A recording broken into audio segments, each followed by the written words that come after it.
And these black bears, they're sort of fairly small beady eyes. And she locked onto me, walked very deliberately up to me. And I just sort of instinctively put my arm up and she just grabbed my arm. You want to know what happened next, right? I mean, what do you do if a black bear has decided she wants to have a stern word with you and you're on your own in a forest with only a jacket as protection? Let's be fair, nobody really writes the Ladybird Book of Instructions on stuff like this. Neither do they write them for what to do if you're miles away from anywhere that has anti-venom and you've just been bitten by the kind of snake that says, "Good night, Vienna," or whatever snakes say during those moments. And they've slithered off to leave you sat in the road thinking, well, this could be a pretty bad end to the day. Come to think of it, I don't think I've seen a manual that recommends what to do if a polar bear fancies you as his lunch, or how to get help when you've fallen from great height to find yourself impaled on a tree. This is all a day in the life stuff for the National Geographic photographer and filmmaker David Wright, who seems to have, well, the best photographic job in the world, if you don't mind bears and snakes and sharp branches. I should have been talking to David about a month or so back, but ironically, it was a tree that stopped play last time, as one was threatening to fall right through his house. David Wright is the sort of person who knows and believes that anything and everything is possible. And we talk very frankly about his struggles initially at school, which didn't stop him discovering just how much of a bridge to the extraordinary these cameras we carry can be. So ladies and gentlemen, in short, to start this week's show, pop your tray tables up please, put your seats in the upright position, check your seatbelt is fastened, because David Wright is about to take us on a journey around his photographic world. Today on The Photo Walk. You know, one of the big things with me with photography, and I think this is something you've touched on in previous episodes, is the sort of mental health aspects of photography. And I think as a kid, it's been a long road, but my birth mum died when I was very young. And I think it was a way for me to find a safe place and really focus on something. Met somebody from the film department and from the natural history film department, and they had just had somebody leave. They needed an assistant for the summer. You know, was I interested? Flew all the way up to Canada, and sure enough, these lightning sprites were otherworldly. It looked like something out of War of the Worlds. It's not the bear in front of you that's going to get you. It's the one that's sneaking up behind you, and it's and you know what it's like when you're looking through a camera. You're very focused. Yeah, again and again, just incredible opportunities to be in places and see spectacles that, you know, that small kid from Staffordshire would never have imagined was possible. That's David Wright, my guest on the show today. Welcome along as we make our photo walks together, a show where we walk and make pictures, photographically sketchbooking our time together each week, accompanied by the letters and inspirational stories you've sent in, plus talking with special guests from around the world. I'll take a peek into the mailbag in a moment for a flavour of today's letters. But before that, thank you to those who believe in this podcast so much that you become Patreon members or extra milers. There's a bit in the show today which might be of interest to you, some special features coming up, and to mpb.com, who sponsor this show. A service I use for buying, selling and trading used camera gear is MPB. As a website platform, mpb.com is the place where I can safely buy, sell and trade quality used photo and video gear online. And online guarantees make this a place I feel safe to buy from, unlike some other marketplaces. Here's how it works. You go online to mpb.com and search for gear that you'd like to add to your kit bag. Or if you're selling gear you no longer need, click the button at the top of the website that says Start Selling and Trading and just follow the very easy instructions. From there, you print off a packing label, stick it on the box with all your gear in it. It's collected by a courier free of charge from your front door. And the best bit, MPB pays you for your camera gear within days. So join me and the hundreds of thousands of photographers every year in the US, Europe Europe and the UK who know that MPB is the place to buy, sell, trade and create. Right, on the show today, tin helmets on, 2 complaints. Well, maybe comments have flooded into Complaints Corner. Reed Nakins has found that creating stock images is a great way to see your work shared and appreciated in ways Instagram has not fulfilled completely of late. Carl Atwood returns to share a little more about photographing rafts made of milk cartons. Hegard the Dane is being attacked by Swan Song. Plus, Valerie Jardin's here for the first Teach Me Street feature. There's an early peek with your ears, if that's possible, when it comes to next week's episode, where we find a photographer who's made a best-selling photo book about the seance. Did the lights just flicker then? Plus, there's a reminder of this month's one-word assignment set by today's guest as it goes, David Wright. Shall we walk? Checklist out. Coffee? Check. Garibaldi's? Check. Walking boots? Check. Have you got some spare film? Maybe an extra SD card? Yes, check. And a helmet to protect yourself from low-flying swans? No, I'll bring it next week. Let's walk. It's a bit brisk today. Whew, got the chilbers in the wilbers I have. Our youngest, Thomas, is off to Sweden next week. Where it's even brisker, so I should not be complaining. Oh, stamp those feet, get some warmth in. Come on, pups, we're going this way. The warm way, whatever way that is. You are such an important part of this show. I know I tell you this week in, week out, but I mean it. What you write in with gives our community a real uniqueness. Your thoughts about walking, creativity and photography provide a very welcome respite from the noise of this world, and Gould knows we need that right now. I was thinking of a slogan actually the other day for the channel. I've come up with the Kindness Channel. Because it reflects your thoughts and your letters into this show. But then a complaint arrived. Pups, can you believe it? A complaint came flooding in. So hold on.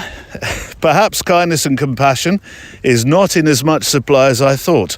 Here's one from Steph Aberton. It's a complaint though, so Steph, we'll change your name to protect your identity. How about Jodie Foster? That won't set any alarm bells ringing, will it? What have you seen, pups? Oh, yeah, that house over there, that small outhouse, is not boarded up like usual. Are there people in it? Let's move on briskly. Hi, Neil, says Jodie.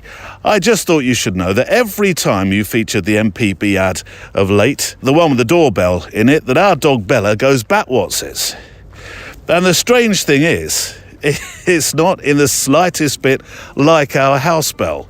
I tend to play the podcast when I'm doing stuff around the house at the weekend, just in case you're thinking that Bella is wearing AirPods or something along with me on a walk. I'm not complaining as such. Oh, that's all right then. Because we all think it's quite funny, but just wondering if you could replace the sound with a door knocker instead. Oh, I don't know about that, Jodie. I quite like the ringing effect. I'll put it to the committee. We'll see what they say. But the same thing happens actually with Barney.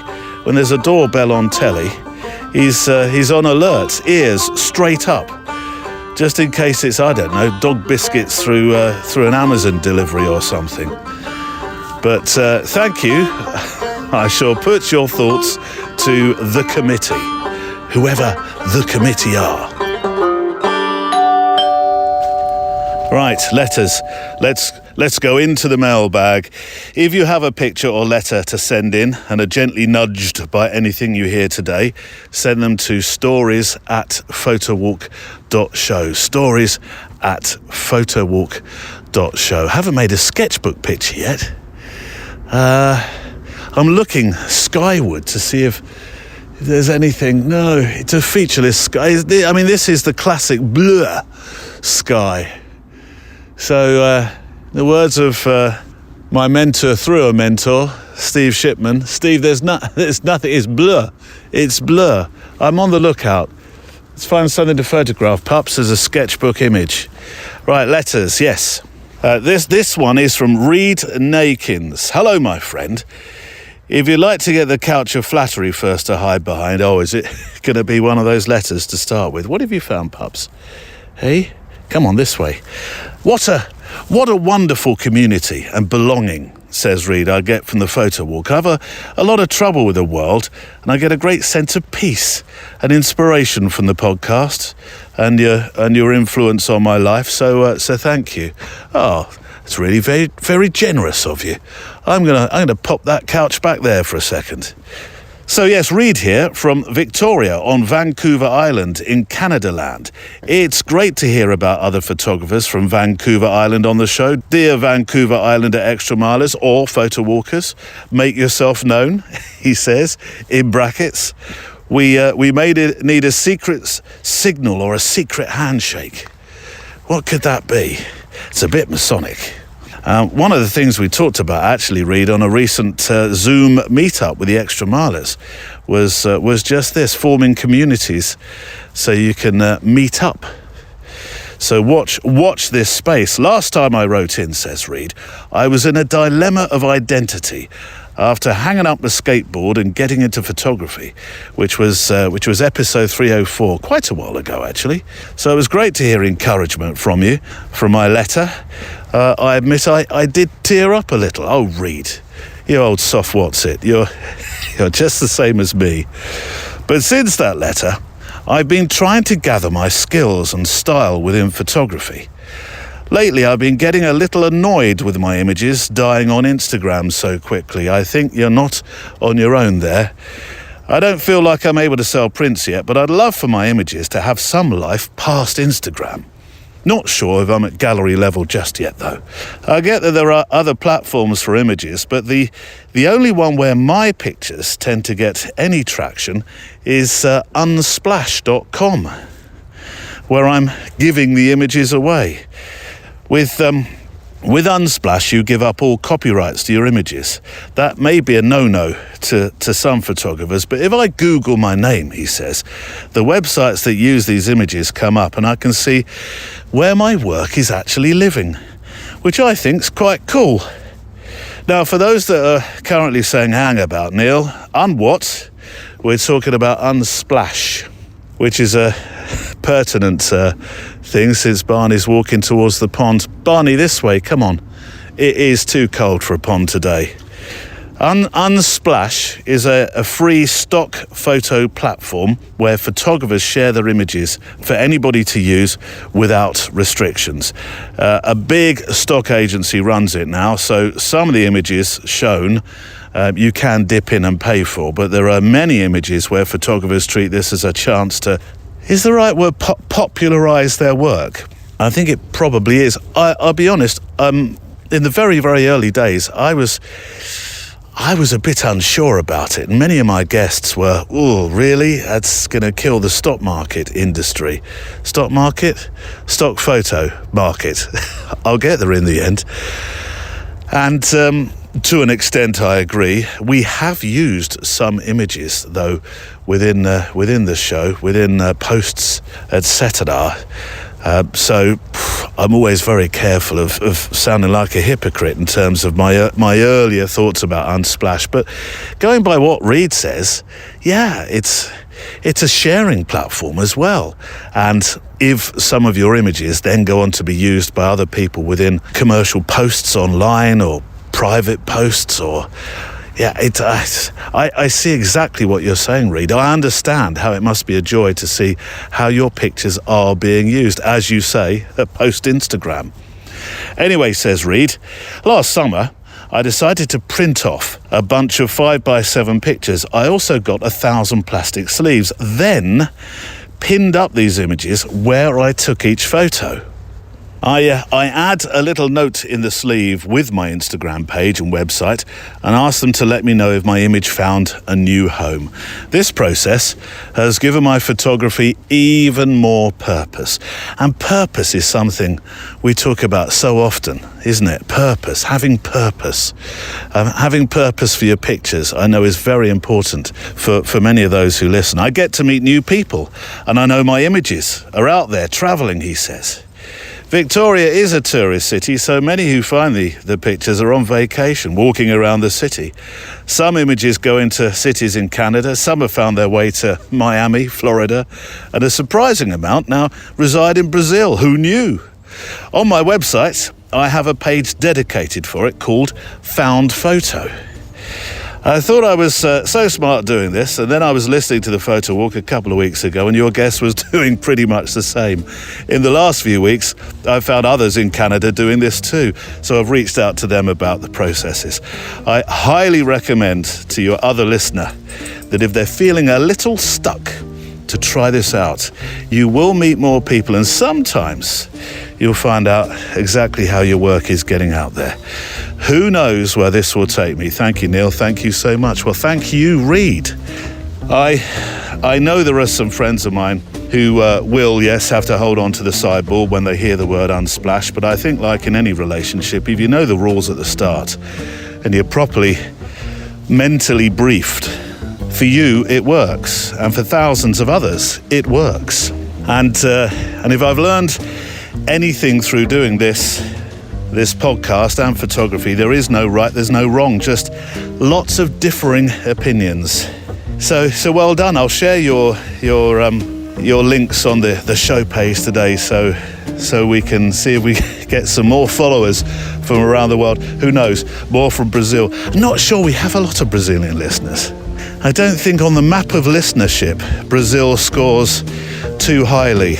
We should try and put that right. An adventure, Reed, you and I, in Brazil. What do you say? As for the idea of sharing your physical art in the way that you do, fantastic. I love the idea. There's various nuanced ways that it's done in. Don't worry if other people have done it before or will do it after you. I think it's a fantastic way to share your art. It really is.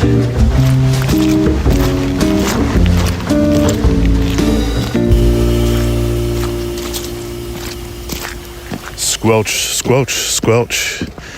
It's squelchy and cold. Cold and squelchy, squelchy and cold.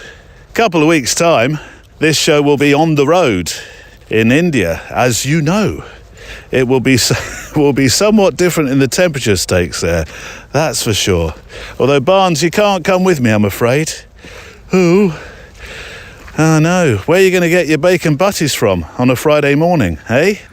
Hadn't thought of that one, have we? Hadn't thought that one through. If you're a Flickr user, talking of different platforms, let me guide you to a closed group Kelvin Brown has made, inspired by this podcast, encouraging you to share photos that match our monthly assignments. There is a link to it on the show page. And actually, my guest, David Wright, will remind you what our challenge is later on, because David, who is my guest, set the challenge last week for the month of February.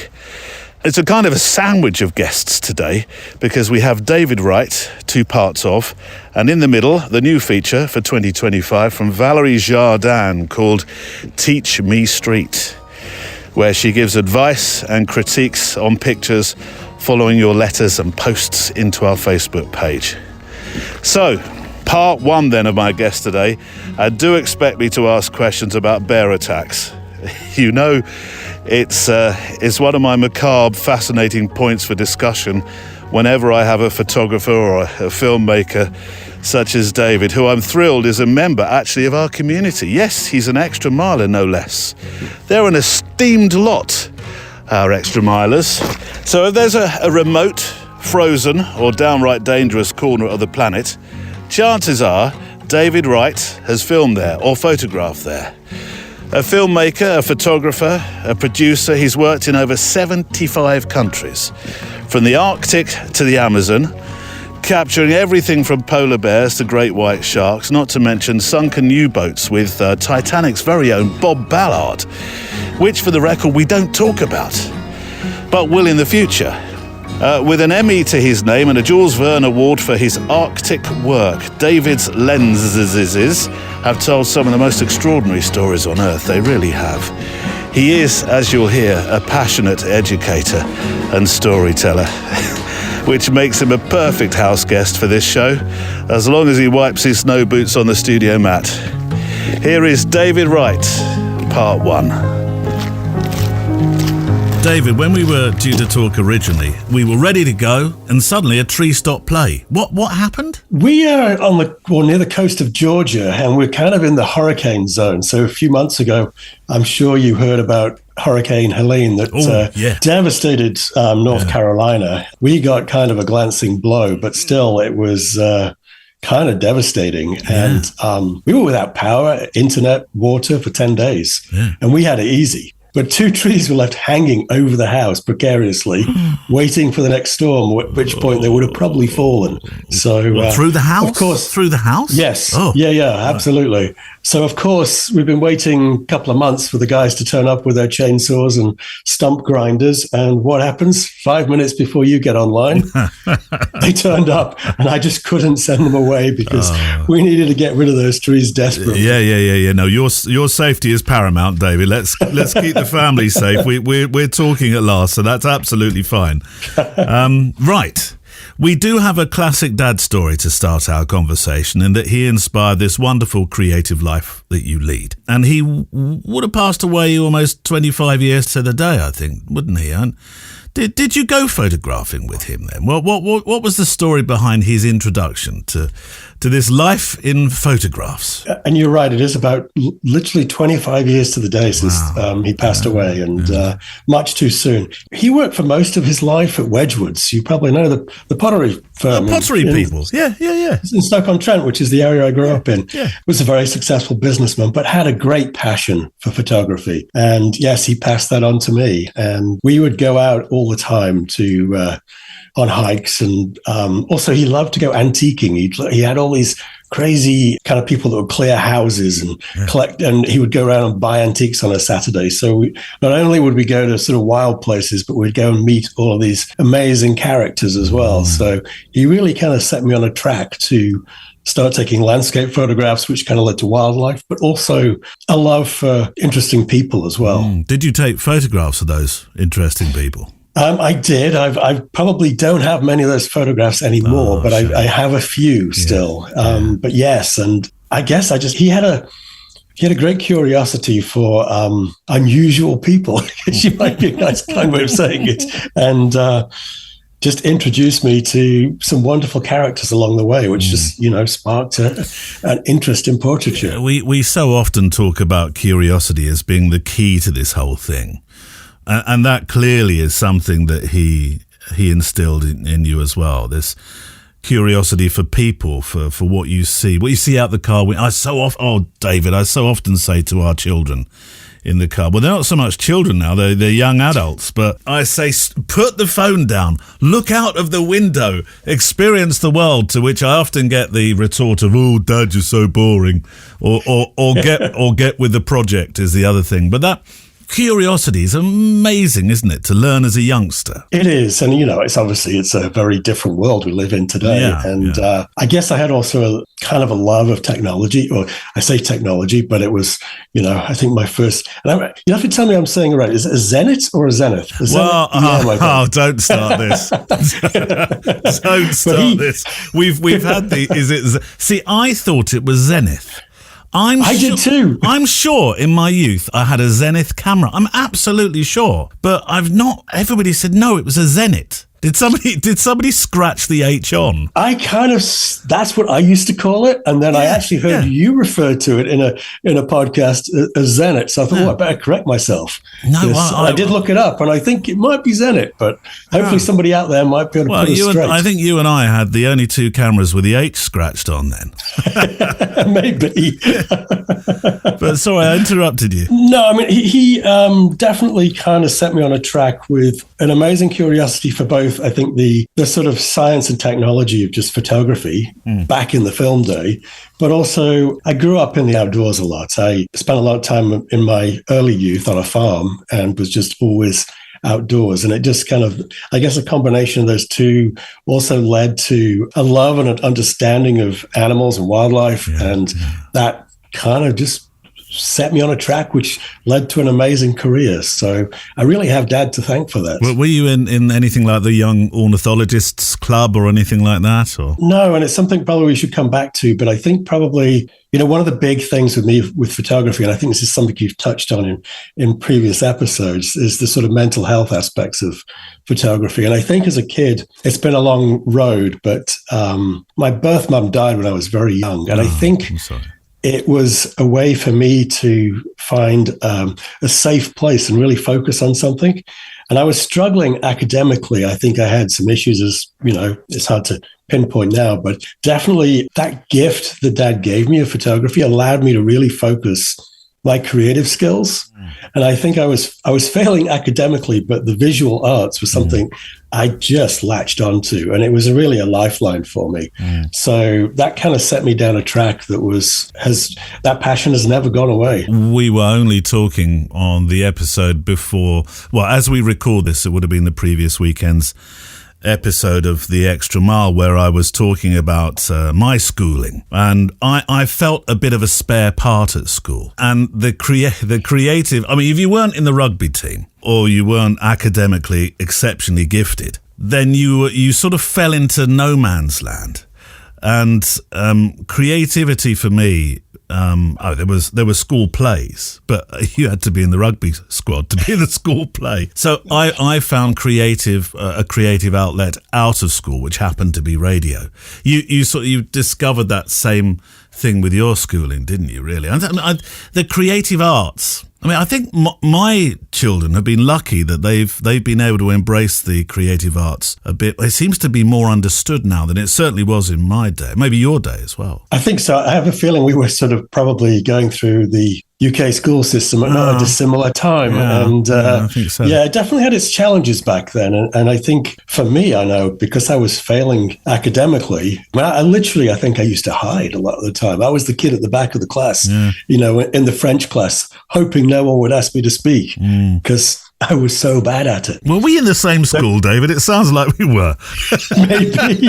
Or the same teacher, I don't know. But it's terrible to think back on it and the way that kids were treated back then. Yeah. And I think it is very different. And obviously, kids today have a whole set of new challenges. But again, really that lifeline of the creative arts was what saved me, I think. I remember being allowed to do the sound effects for "Oh What a Wonderful." Is it "Oh What a Wonderful War"? Wilfred Owen. Oh God, I hope I've got that right. I think so. Yeah, but that was fantastic. I love that, but I did very little else of creativity at school. Although I'm sure you'll join me, and I don't want to make it sound like I had a rotten time and it was very Dickensian, because it wasn't like that at all. I actually did enjoy my friendships. It was just, the lessons. Exactly. The thing we were there to do.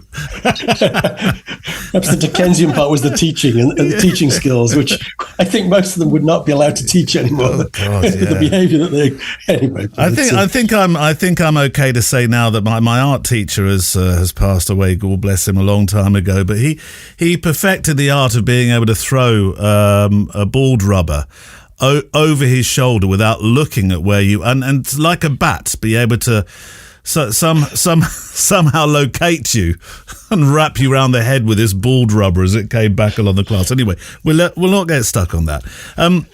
North Staffs Poly, leaping forward a bit, that did become your playground though, didn't it? It did, yeah. I was very lucky. I think because I'd been so focused on photography, during school, I had almost already got a fairly decent, probably, portfolio of images together. And as everyone else was applying to university, I thought I might have to do I think it was called a foundation course in those days. God, yes, it was. You do a year sort of training to see which of the visual arts you wanted to specialize in. Yeah. But I thought, what the heck? I'll just, apply to their design course, which had a major in photography, if you so chose, and I got in without the foundation course, and I was just off and running.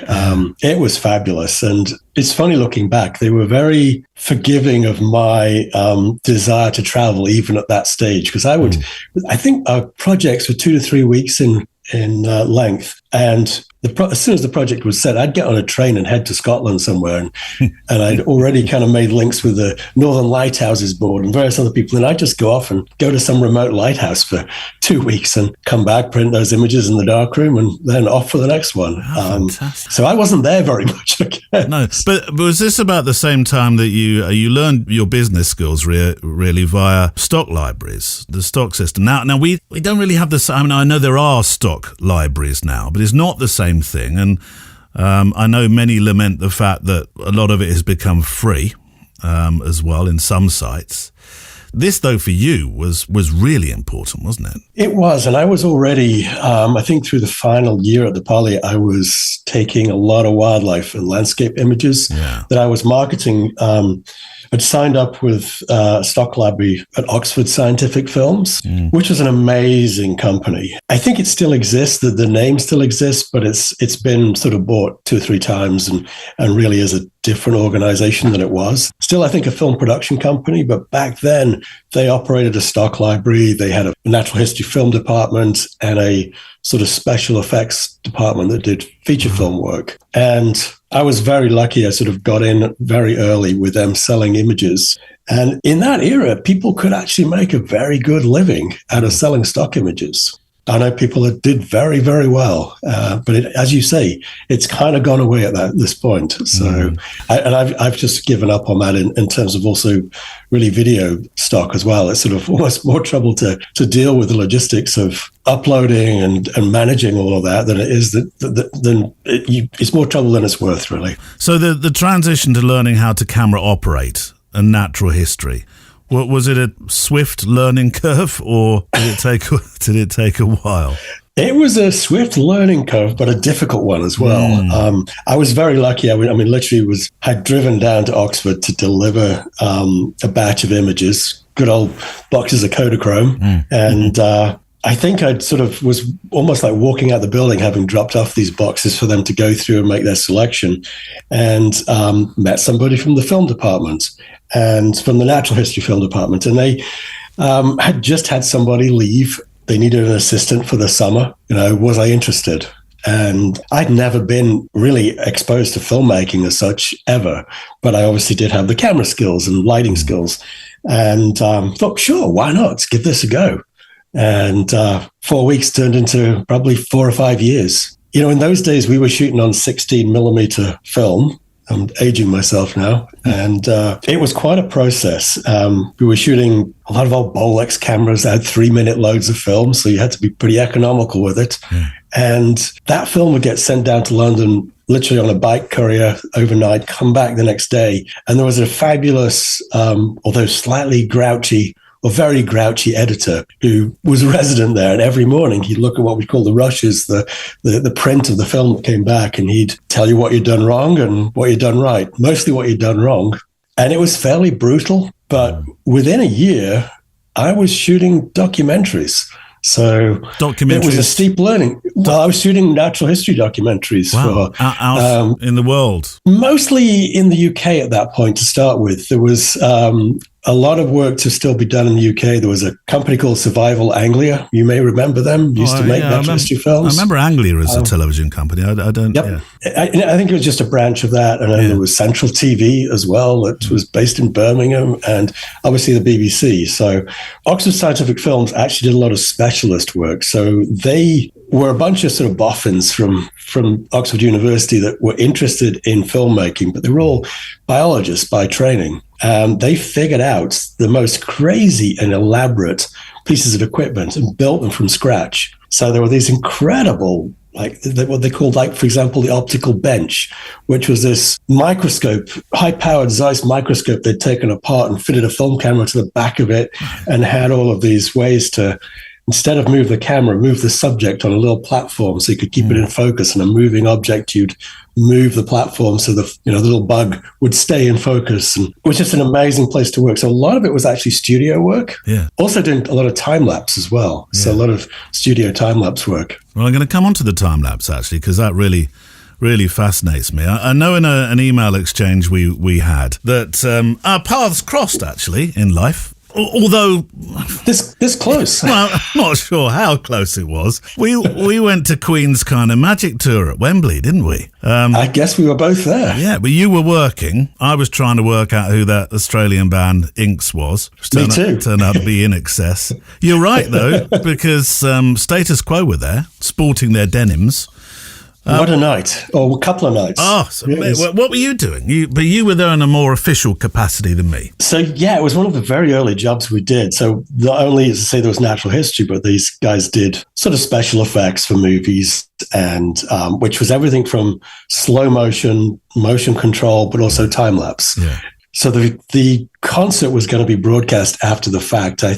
I forget if it was live as well, but they wanted a time lapse of the incredible stage production and the whole place being put together and built and the lights being put up. So we did a sort of a weeks long time lapse of that process, and then also shot during the concerts as well, which is incredible because we had a backstage pass. I mean, it was, and I just like wandered onto the stage behind Freddie Mercury to, get some shots. And it was not while he was playing, did you? Absolutely. Yeah. We were right behind him with the camera. I mean, you kind of wore, I think we wore black to kind of blend in, but yeah. And you were probably one of those faces looking back at us, but it's like unbelievable, just awe-inspiring to see the crowd. Just, he just had control of that crowd. Everybody in that crowd, all those faces looking back. Utter showman, wasn't he? Oh, incredible. Such a visceral effect that concert had on me.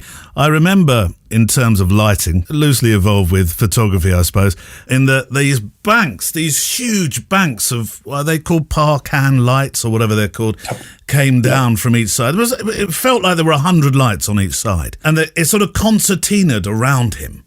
And I looked at him on stage and thought, I want to be a rock star. I never obviously got the opportunity, but it was incredible, wasn't it? It was an amazing opportunity to be there. And, and that's the weird thing about this job, is just given me the opportunity to, from small town Staffordshire to, going around the world and being in situations like that you would never dream of. No. Just so lucky. Come on then, time lapse and macro. It fascinates me, both those words.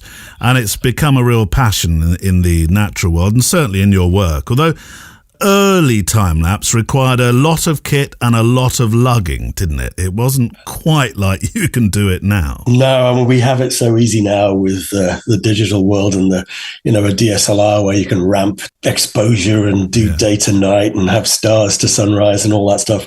Back in those days, I mean, I think back to that Queen concert. We were shooting on 35mm Mitchell cameras, and the control boxes were pretty much the size of a large suitcase and had to be plugged into a mains power supply because they were so power hungry. And so that would have been an intervalometer or much more It was an advanced intervalometer, I mean, but literally huge, and had little toggle wheels on it to program the whole thing. Oh, my word. And we had a pan tilt head as well that was controlled by that. So, yeah, incredibly complicated. And Oxford Scientific had built all this stuff, so there was no instruction manual. You kind of had to figure it out. But it worked, and we got amazing images. But I think more typically what we were doing was often kind of the natural world stuff that we'd kind of focused on. I think I mentioned the apple. You did, and I was hoping, I was going to hint if you didn't, but I was hoping that you'd mention this apple tree blossom, which turned out to be a proper long haul, didn't it, really, this one? Unbelievable. I mean, so part of the thing was they did shoot for stock. There was a wonderful guy there that ran the department, Sean Morris. And he was your mentor, wasn't he? He was. Amazing gentleman, just incredible. And I will always thank him for really giving me a big jump start. But it was his fault. He came up with this idea. I want a shot of a branch of an apple tree. The blossom forms, blossom dies, and an apple forms, and then the apple ripens and falls off the tree once it's ripened. Now, normally that will be a process that takes how long? 6 months. Right, okay. Just so we've got some sort of context here. So in these days, again, we're shooting film. I think it was an old Ariflex ST camera shooting standard 16mm film.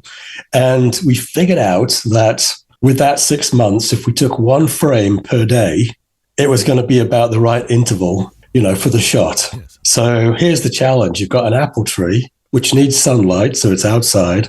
But we're shooting with I think 100 ASA, ISO film at that point. Needed to be very controlled light and always the same light. So the same quality of light, same direction of light. So we figured out what we needed to do was build a tent that winched over the top of the entire apple tree and threw it into darkness once a day. Oh, right. At which point... Yeah.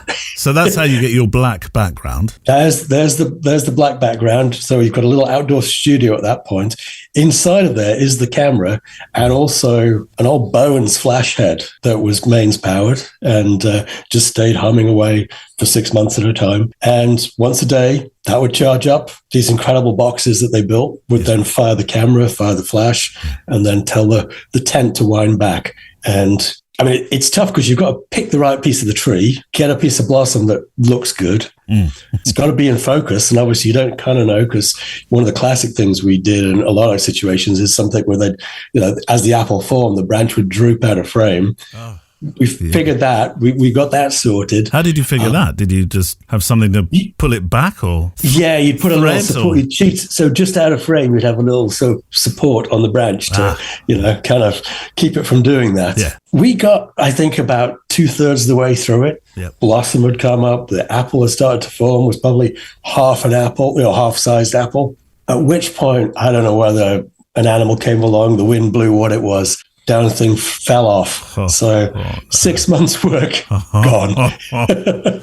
Yeah, but you went back to do it though, didn't you, to get it? Well, having built this incredible rig, we decided, well, we've got to get the shot. So we went back a second year, guessed the right blossom again, and sure enough, we got lucky and we got a beautiful red apple that formed and we got the shot. But really 2 years in the making for probably a 20-second shot. 20 seconds. And I don't know if anyone ever even bought that shot. Oh, no. Oh. Maybe it's out there somewhere. I was going to say, can we show it on the show page? I wish. You don't even know where it is. I don't even know where it is. David. I'm trying to think. There was another one we did. There was a vampire TV show, True Blood. Remember that one? No. That was an HBO. There was a TV show called True Blood, and we did a bunch of. It's awful to think of it now, but we did.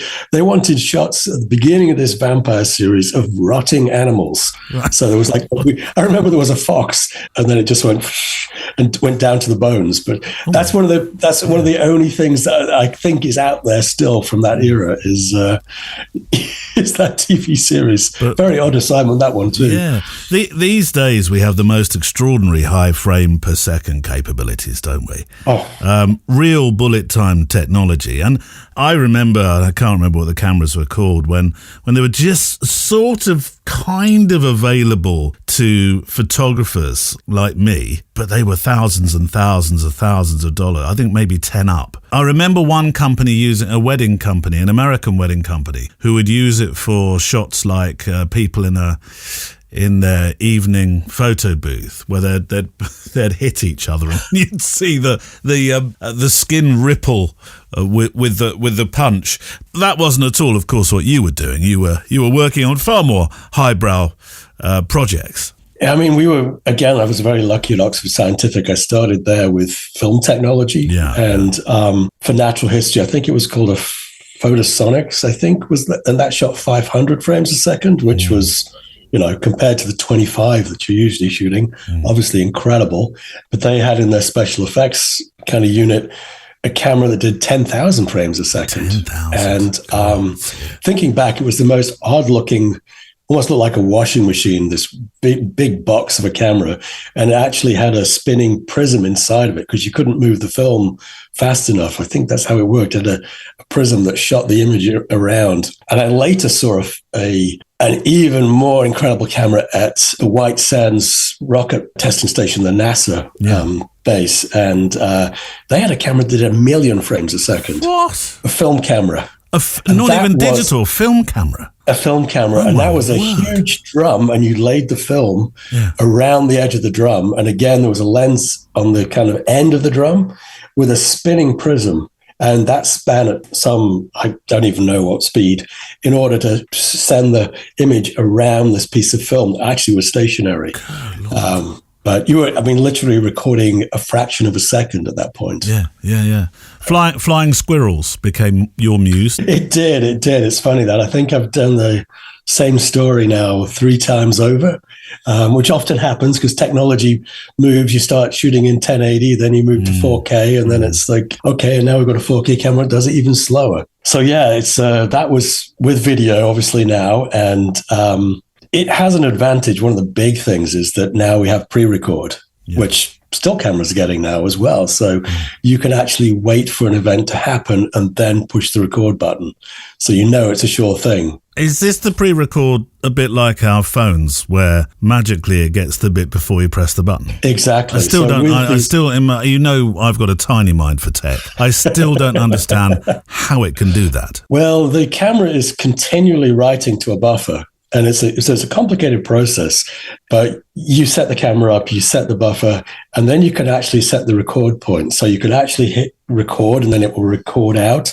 But what I do normally is set it so that if you can imagine the buffer, I sort of set the record point so the sort of bit where I hit the button, a third the way through the shot. Mm-hmm. So perhaps there's 4 seconds prior to me pushing and 10 seconds after that will be recorded. That then writes to the buffer of the camera. Well, it's writing all the time, but that then gets sent to memory in the camera. So it's amazing because in the old days with, a bolt of lightning or something, you'd be like, is it going to happen? Is it going to happen?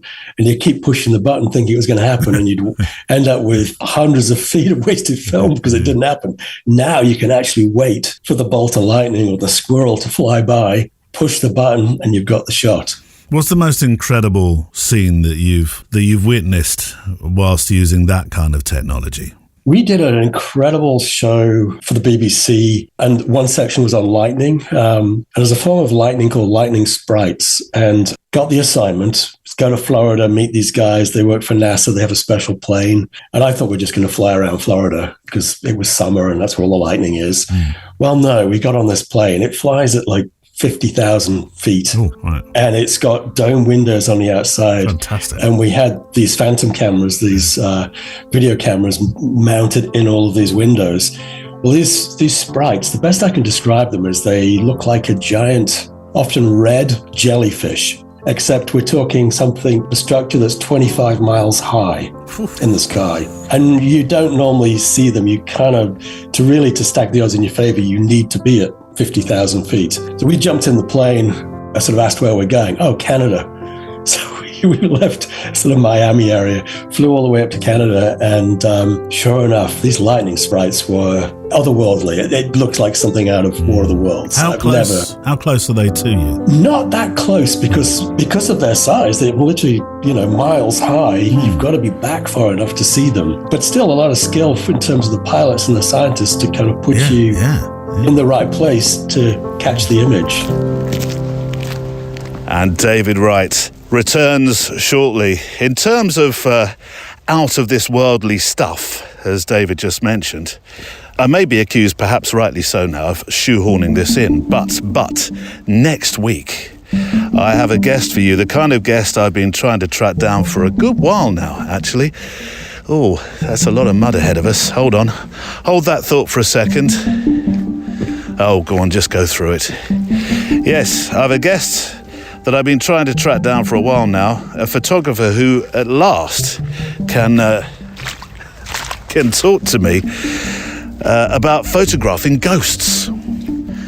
And although, yes, it's a cliche, perhaps overused trope of Hollywood as she moots, we really do get down to the nitty-gritty of photographing spiritualism and spiritualist moments. Documenting what actually happens, and an incredible history of talking to the other side that has many roots in photographic practice, which I didn't know. So next week, it's a chat with Shannon Taggart about her book that I'm finding it very, very, very hard to find it is that successful. My book is called Seance, and the word seance, we all know what a seance is when people sit in the dark and try to speak to spirits. But so the word seance, it's a French word. And a lot of times when you hear it, you think of Victorian England parlor rooms, because that's kind of the image that's conjured up in your mind. Yeah. But the seance is an American invention. The first modern mediums were American young women, 2 young girls named Kate and Margaret Fox. And the story of spiritualism starts as a ghost story. There's a spirit of a murdered man who's buried beneath the home, and he starts knocking out messages to the young girls, and they start hence communicating back. 2 knocks for yes and 1 knock for no concept. Yes, Right. which is an extremely common trope throughout poltergeist stories or ghost stories, throughout many cultures. It's a very common aspect of this type of experience, is the knocking sounds. That chat with Shannon next week is a history lesson in itself. I wasn't quite expecting the conversation to go the way it did in many places. Right, let's get a sketchbook picture just to show where I'm walking. Pups, don't walk straight into the picture. It's just really winding paths today, but that's what sketchbook images are about. They don't have to be particularly grand. Not these ones, anyway. These are just... Where did you walk? I'll show you if you like. That sort of picture. Right, X100V, which will be coming in my suitcase to India. 125th, f5.6, ISO 400, and... There we go. There's one way. There's Barnes. Just try to get in this shot. Sort of have a north, south, east and west shot here. There we go. I'll just spin on my axis. Pretty similar light. See? That's the nature of the blur today. Whatever way you point, same light. Blur light. Right, letters. As I pick my notes up, you heard a message from Carl Atwood in Australia Land last week. There was a follow-up letter during the week, and I think I'll read it to you now. Otherwise, if I leave it a couple of months, as I sometimes do, this won't make necessarily any sense. Now, Jim Richardson was my guest last week, a National Geo photographer himself who gave us, I think in places, a pretty strong pitching workshop when it comes to approaching publications, and some wonderful tips on making stories in your community and embracing your, what did he call it? You need to sometimes embrace being a bit boring so you can blend in. What was that quote, Jim? But then after you get to tell the story of why you're there enough times and people get used to you, they start treating you like the janitor. You know, you're not invisible, but you're nothing to notice. And in fact, I think that's a photographic talent that you really have to develop as a documentary photographer. You have to be a bit boring. You have to, if you keep talking to people, they'll never ignore you. They'll never get back to their life. I thought it was probably worth reminding you of that thought. Anyway, from Kyle. Hi, Neil. It was really interesting hearing Jim Richardson's story, especially his comment about blending in as the janitor. I sometimes wonder if I should be engaging more with people when I'm out. So it was reassuring to hear that in some cases, it's better to go unnoticed. Go on, pups, this way. Where are you going? He's gone all the way down the hill, Carl. He's going to be unhappy with me. Come on, I'm going this way. Come on. Well, thank you, says Carl, for featuring my work and my story. You asked about the photographs of the Masters Milk Carton Regatta. Now, Masters is one of our flavoured milk companies here in Western Australia. They provide entrance to this regatta with 500 cartons to get started. And from there, 500? My word, you could build a house with 500 cartons, couldn't you? And from there, it's up to the entrance to collect as many as they need to build their boat. And I used that term boat loosely, as you'd have seen from the photos, and more than I'm going to put on the show page today because I asked for a few more. The creativity people bring to the event is spectacular and funny. Once the boats are built, participants race to see who can make it around the course the fastest and actually make it to the end. It's a fantastic event, full of laughs, triumphs, and at times spectacular failures as these floating sculptures come apart mid-race. That's why people turn up, isn't it, Carl, really? They're not there really to see those get round the course. They're there to see who sinks first. The event is also sponsored by a rubbish removal company, 1-800-GOT-JUNK, who ensure that no trace of rubbish or cartons from the boats that do fall apart are left in the harbour. I've attended as a spectator for the last 2 years, and now obviously with a camera, Carl, but the regatta has a longer history. In Googling to try and find the start date, I've also just discovered that Master's Milk is currently celebrating 100 years and has an exhibition at the Western Australia Museum. I'll be adding that to my list of things to do when I'm next in Perth City. All the best from Carl Atwood. I know I featured a few pictures from the milk carton regatta last week, and that's why I asked about it. So episode 469's show page We'll have some pictures. Actually, it's renewed my interest. 469, that is from last week, and 470 from this week. Actually, it's renewed my interest to go and see some of the really eccentric events that we have in the UK. The cheese rolling is one I've wanted to go and see. It takes place in Gloucestershire. Not least because it's cheese, and I'd probably turn up with a jar of chutney and some Jacob's crackers, just in case. The Cooper's Hill Cheese Rolling event is where a bunch of brave and slightly nutty people, all rolled up into one really, chase a £9, quite literally when I talk about the rolling, chase a £9 wheel of double Gloucester cheese down an almost vertical hill. The cheese itself, this can't be true, but I've checked it. I've fact checked the best I can. The cheese apparently can go 70 miles an hour down this hill, so you wouldn't want to get caught by it because it's a large lump of cheese. And as far as I could work out, nobody ever catches it. They just run after it.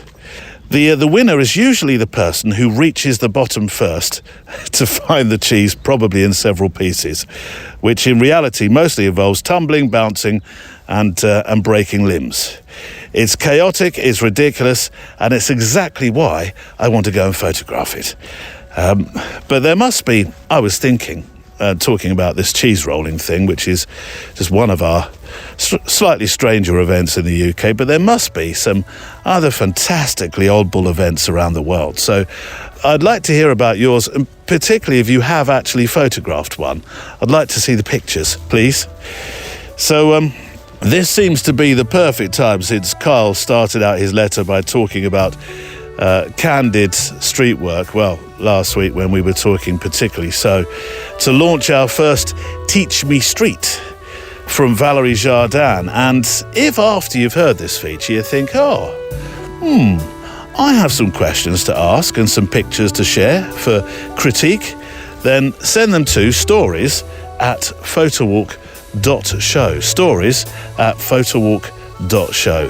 Here's the first of this year's Teach Me Street. Valerie, how was Paris? That was the best of my poetic introductions. Was it nice? Did you enjoy yourself? Yes. I love the weekend groups because they're from so many different countries. It's always fun. So I had people from Scotland, from England, from Germany, from Norway, from the US. So it was just fun. Wow, that fun was time. Yeah. And I like it. It's really fun when you have people from different cultures all sharing that common love for photography. And yeah, it's always fun to make new friends and see old friends, because I always have repeat customers on every workshop, so it's fun too. I know that you were going to go and see, I don't know whether you did, but I know you were going to try and go and see the work completed at Notre Dame. Did you manage? I did, and it's beautiful, but they have to do something about the number of people they let in, because you pretty much can only see things that are up above. You can't see anything around you. It's so crowded. Wow. So it's just too packed. It's just shoulder to shoulder. So I think they either need to charge, which would not be a bad idea, since they spent so much money rebuilding, charge €5 per person, or just limit so many people at a time. But it was literally everybody could just walk right in. I was kind of shocked. I would have thought they'd have been charging. I know what it's like in the UK, where you have the collection plate on the way out because the church needs a new roof. If ever anyone needed a new roof, it was, of course, Notre Dame. Shouldn't laugh. But yeah. Right. Well, look, Teach Me Street, real success. We've had lots of questions. We've had some pictures too, which is fantastic. And shall I just kick off? We've got one. Yes. Actually, this is nice because you know her. Mariette Bol, I think it's Huish. Is that right? Huish? Bolhuish? Well, I'll call her Mariette, but I want to try the last name. But yeah, I believe she's from Holland. Yeah. I took part in a workshop in Paris in 2017. That's why I like to start with this one.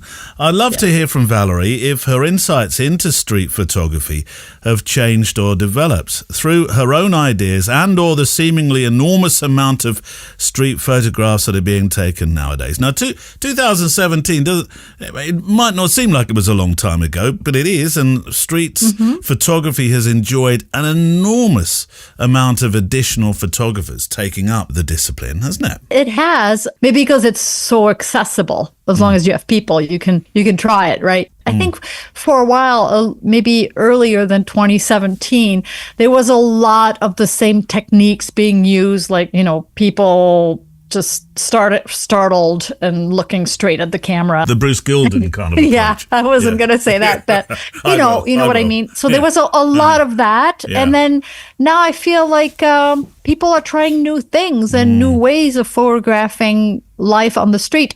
Maybe because I'm an educator, I have to, open people's eyes to so many ways to approach street photography. Lately, people have been really interested in movement and the more the visual poetry that I'm actually just set up a class that I'm going to be teaching in a webinar in March about it. But in every workshop, people want to create that type of visual poetry with movement. I think we're finally over the perfection. I see more and more creativity and less technical perfection, which is so overrated. And all I want to say is ditch it. Ditch perfection and embrace creativity, embrace emotion and movement. So I think we're seeing more diversity in street photography. How has your approach changed? Perhaps trying a bit of ICM, that sort of movement, or what's different about how you've approached it over the last few years? I've always followed my heart. I don't follow trends. I just do what makes me happy. So I certainly don't care about what's being done, what's popular, and I think you're a lot happier that way. Yeah. But yeah, I think you have to try new ways to keep it fresh and have fun, because if you keep doing the same thing over and over again and it's so predictable, it becomes easy and it becomes boring. So always keep rising the bar and trying new things to challenge yourself. Howard Belief has a question and a picture, actually. We'll go for the picture first. And I know you love pictures of dogs. You have a whole portfolio of book. A book. Of a book on a those. book of them, yeah. So we've got a young lass with a green bobble hat on. She's walking two dogs. She looks like that she's being pulled from pillar to post by them. So I'll put the picture on the show page as well, so you can understand Valerie's critique of the picture. What's your thoughts? Well, I love dogs, and there is always humor, and obviously here there is humor. I noticed right away that he left the no turns sign visible, because there is probably no turning back for her with those dogs wanting to go separate directions. But so there is humor there. Two things that I would point out. You have color and you have a lot of signage, which are two things that really can draw the eye away from the subject and the action. So the color here actually is quite nice, because they really stand out, and there is not a whole lot of distraction in the colors in the background. But I think in black and white, the viewer would stay a little bit longer on the action. We would definitely go to the main subject and then follow each of the leads leading to the dogs and stay on that a little longer, because you also have signage that also distracts. Signage in whatever language will draw your attention even more than a color, because you're going to want to try to read it, whether it's in your language or not. We're just wired that way. So when you have color and signage, that's a lot of conflicting elements that will draw the attention of the viewer away from the action. So two things to keep in mind, not necessarily for this photograph. I mean, I think the signage works with the no turn sign, but that's not the only words we have in there. And then the color, again, there is not a whole lot of conflict in the background. I think it would be a nice black and white picture, and I think you should try it and see. But it's more of a, trying to give tips, more general tips from this picture that people can also use in their new tools in their tool belts, things to think of when they're dealing with those two things, signage and color. We've talked about signage a little bit before, haven't we? If you see a big sign, you think, that's a statement. Do you try and compose around the sign as opposed to the signage here is part of the picture, but it's not the dominant part of the picture? Although our eyes, as you correctly said, are drawn to certainly the no turns sign. But if you see a big sign, is that kind of like there's something I can make a picture out of? Yeah, exactly. If you're going to leave it in there, it has to be part of the story. It's just like a color. If you leave the color in, it has to be part of the story. If it distracts from it, then don't shoot color. Same with signage. Then just frame around it and eliminate it from your composition if it's going to distract from it. So those are really important considerations that you need to make at the moment you compose the picture, even if it's a fraction of a second before you press the shutter. Train yourself to decide color or black and white. Or okay, there's signage here. There is a lot of words. Do I want that? Does it work? Or does it distract? And those are really decisions that if you train yourself to make before you press the shutter, they will make you a stronger photographer. Howard also had a question. So, although you only get one ebook, Howard, you get I know you've got a question and a picture here, but one ebook for you and one ebook for Mariette. As a street photographer and fan of Valerie's work, I'd love to ask the following. After years of shooting with an X100 F and now V and other Fuji cameras, I wonder what experience, if any, that Valerie has had shooting any other cameras on the street. I know that my experience has been that the less conspicuous the hardware, the easier it seems to get the images I want without seeming invasive. Do you think Leica shooters have any advantage in final image quality with a full-frame sensor, or is the final product unimproved by that particular technical difference? Let's cut this in two, actually. First up, do you have any experience shooting other cameras? I think the answer is going to be no, if not for a long, long time, isn't it? Very, very little, yeah. I had X Pros and a couple other camera bodies that Fujifilm had sent me to test. Have you kept every single one? Actually, no, I got rid of, I gave one away and I sold one. Yeah, but otherwise I have, pretty much two of each one. But you've never used a Canon, you've never used a Sony, you've never used a... Oh, yes. Before I switched to Fuji, I was shooting street photography with the 5D Mark II about 12 years ago. Yeah. So, of course, it was more conspicuous. It was loud, but I was getting the same shots. So my approach never changed. It's that now we have the advantage of having better cameras that are smaller and silent. So... get the tool for the job, right? But I would shoot with a 5D Mark II and, like a pancake lens to make it as small as possible because that's all we had back then. Yeah, I think the pancake lens for the Canon was the 40mm one, wasn't it? 40, yeah. Which was tiny, wasn't it? 2.8 lens. Mm-hmm, yeah, it was. Tiny, teeny tiny. But actually that dovetails nicely because the 5D2 is a full-frame camera. About the second part of the question that Howard had, whether you believe Leica shooters have an advantage because of the full frame sensor in terms of the final image quality. I know what your answer is going to be by the chuckle.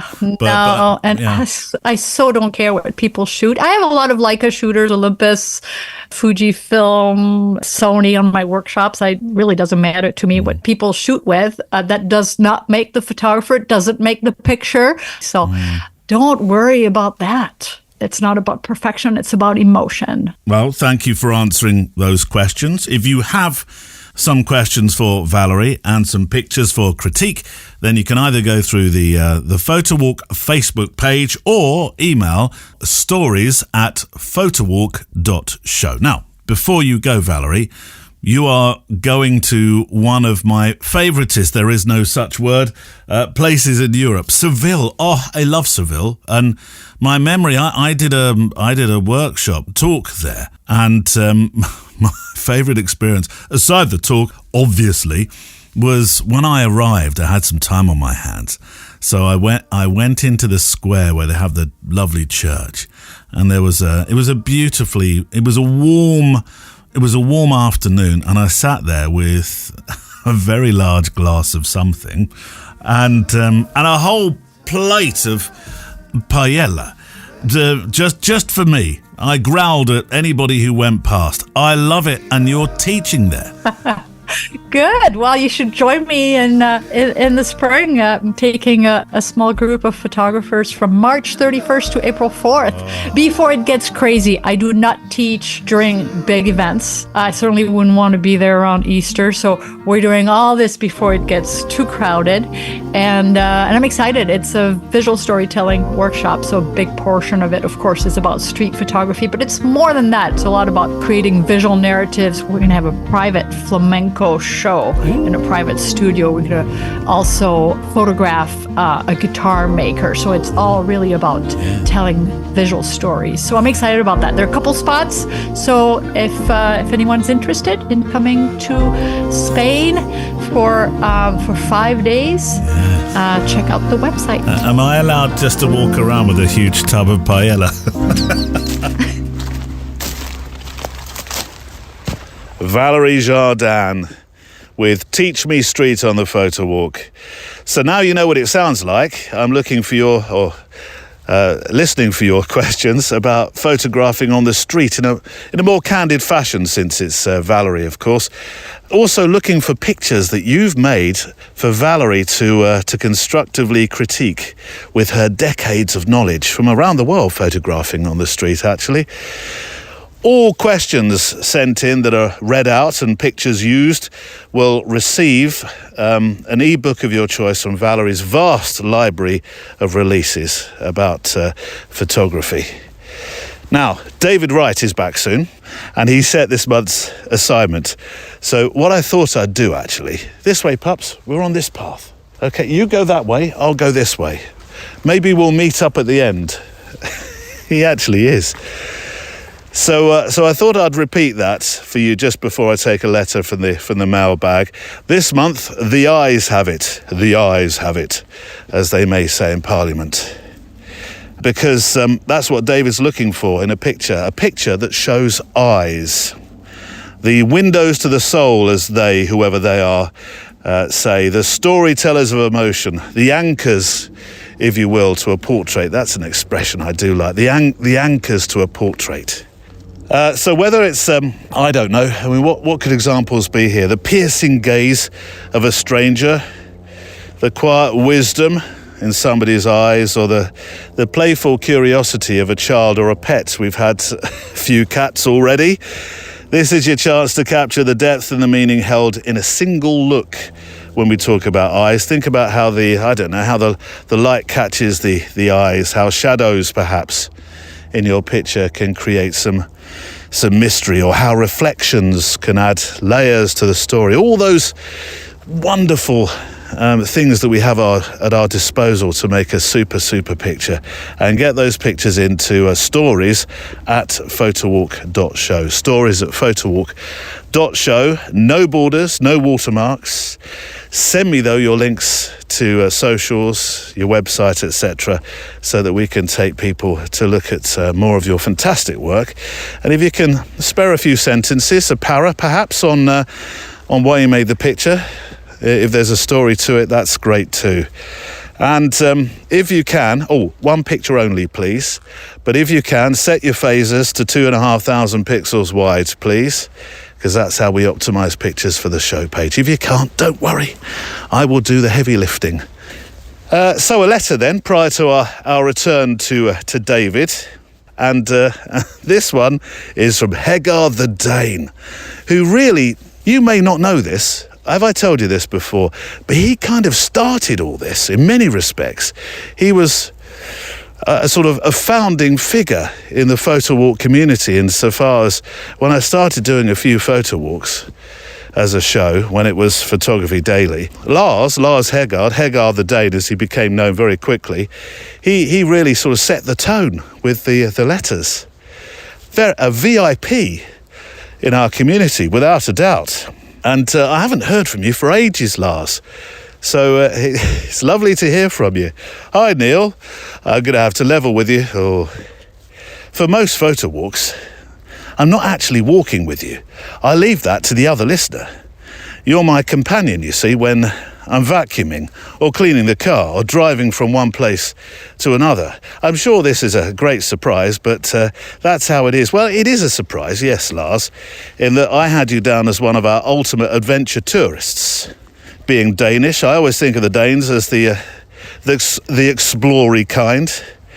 I did not realise, but a team from your town made it to North America 500 years before Columbus. Just saying, with a nudge and a wink. That said, Lars, I always have the best intentions of taking you along on a proper photo walk. And last week, I did set out to do just that. Heading to the nearby Bolongso. I think that's right, Bolongso. That sounds more Danish, doesn't it? With precisely that purpose in mind. However, when I arrived at the lake, I was utterly overwhelmed by the sound of whooper swans. Whooper song. Why am I having trouble with this word? Whooper songs. Swans. Oh, sangsvenner equals songs plus swans in Danish. There's tongue twisters there. The resonating tones of the thin ice shifting, it was so powerful and life-affirming. I decided to walk without you, but with my iPhone in recording mode instead. Out of that moment came a small photo film, which by all means leaves a lot to be desired. Oh, Lars, don't be so hard on yourself. I think your film, which I shall show on the show page, Tongue Twisters alert today. I think it certainly captures the vastness of this place you visited, and the swan song. Those things make more noise than the Chinooks that overfly these podcast recordings sometimes. So fantastic. I will pop it on the show page today. I know, says Lars, you've previously done an introduction to combining sound and images into short films on an extra mile Zoom session. And true to form, I managed to miss that lesson by a solid 24 hours. So here's a thought. Would you consider doing yet another masterclass for patrons? You've gained, I think, a few new listeners and hopefully patrons since the last one, and I imagine a few more of us could do with a refresher. So, Lars, Hegard the Dane, how can I possibly ever refuse you? The answer is yes. I'll send out an invite following you getting back to me about a date you can do. Just because I think that's fair. You need to don't be missing this one by 24 hours. Just to recap what I did before, it was a Zoom workshop about using sound when you make short films that you may wish to put on your socials like Instagram, etc. Or if you're making photo films where you get still images in a film with the sounds to bring the whole thing alive. So watch this space, extra milers. And in the meantime, a slight audio serenade from the swans of Denmark with a definite Danish lilt. You can hear it in their voices, which will lead in seamlessly, I hope, to the second part of my conversation today with my guest David Wright, who I am absolutely sure has photographed and filmed his fair share of swans in his life.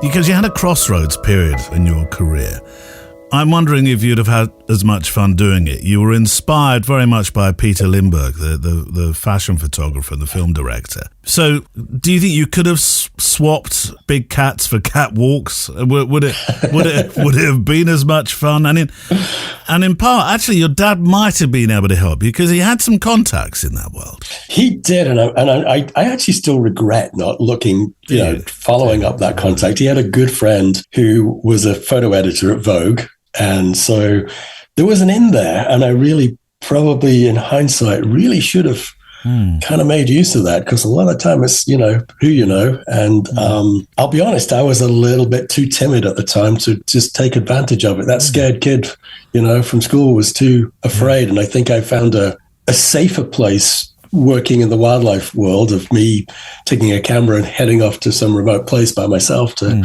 create wildlife imagery.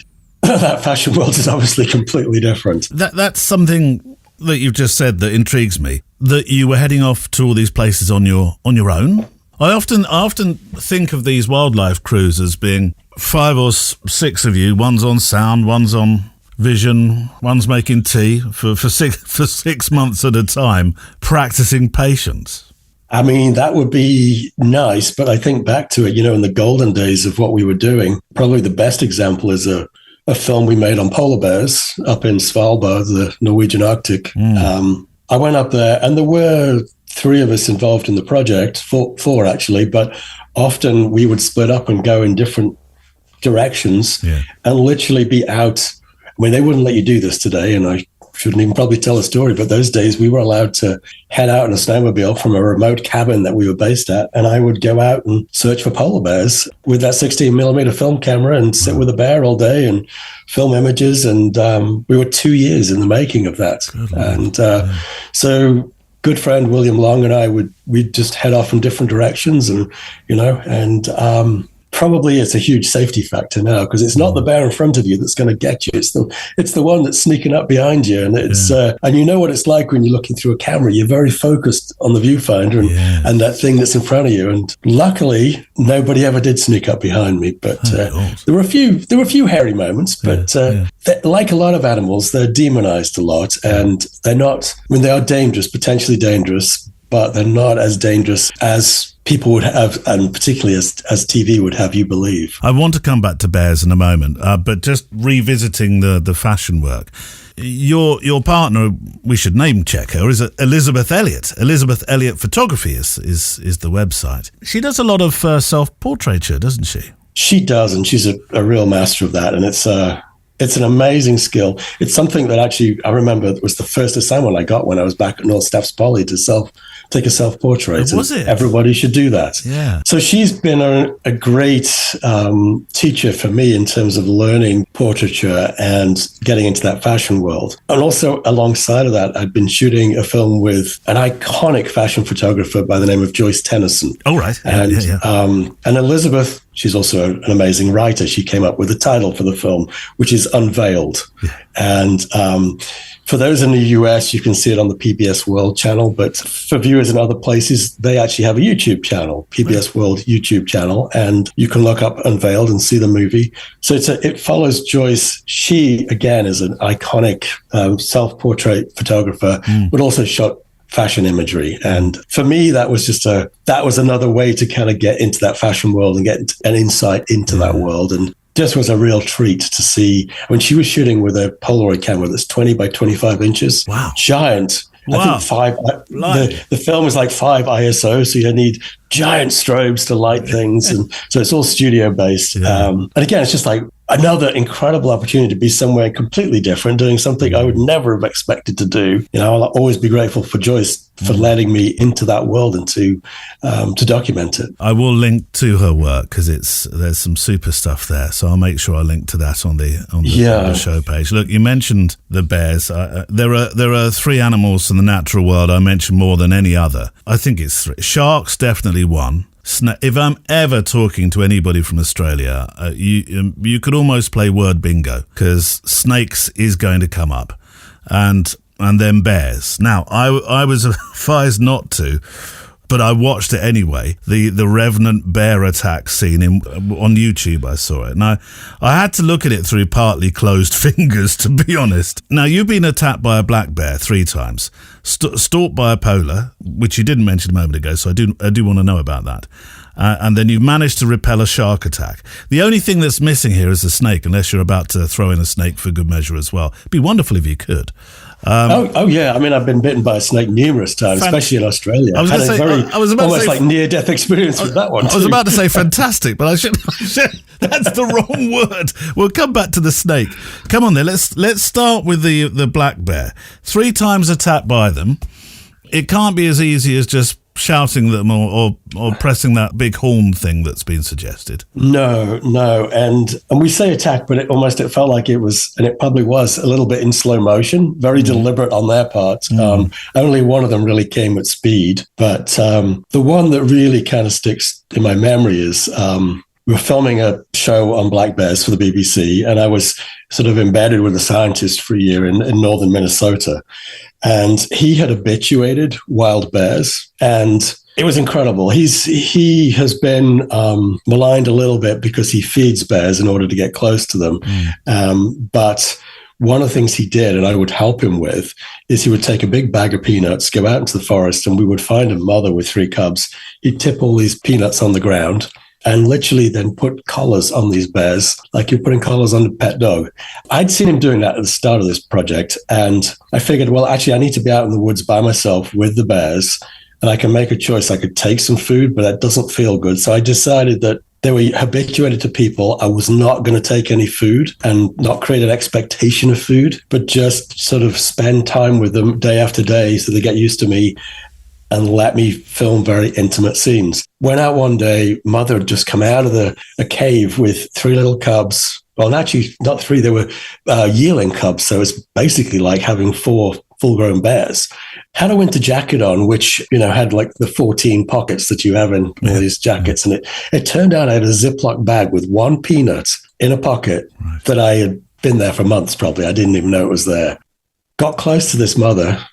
She kind of looked at me. And these black bears, they're sort of fairly small, beady eyes. And she locked onto me, walked very deliberately up to me. And I just sort of instinctively put my arm up, and she just grabbed my arm and started to bite. Fortunately, had a thick winter jacket on. And so I would imagine the bruised. strength of that bite. Yeah, it was more of and I say a bite, it was more of a hold than a bite, because she could have actually done a lot worse. And there was no shaking, it was just a hold. And I don't know why, but I just had an inclination to like, oh my goodness, what's going on here? And I checked my pockets, found the Ziploc bag with the single peanut in it, which she'd sensed. 1 peanut? 1 peanut. I pulled it out and dropped it on the ground. I mean, bear in mind at this point, my arm's up and the bear's nose is almost touching my nose. Yeah. Because I'm sort of doing, holding my arm up in front of my face. She just gently let go of my arm, picked up the Ziploc, took the cubs and walked off into the forest, at which point my heart was doing a little bit of I would imagine, yeah. And I decided that probably I was going to quit for the day and go home and restart the next day and check all my pockets before I went out. I was about to say, did you go down to the woods the next day and cue the song? But and the polar bear then, being stalked by the polar? Yeah, I mean, often we would be camped out in these very ramshackled old cabins. And I was up in a very remote northwest corner of Svalbard with good friend William Long, filmmaker from Australia. And we were fast asleep, woke up probably 5 feet away with a big male polar bear with his nose literally pushed up against the glass looking at us. And he could have just, literally put his paw through the glass and grabbed one of us.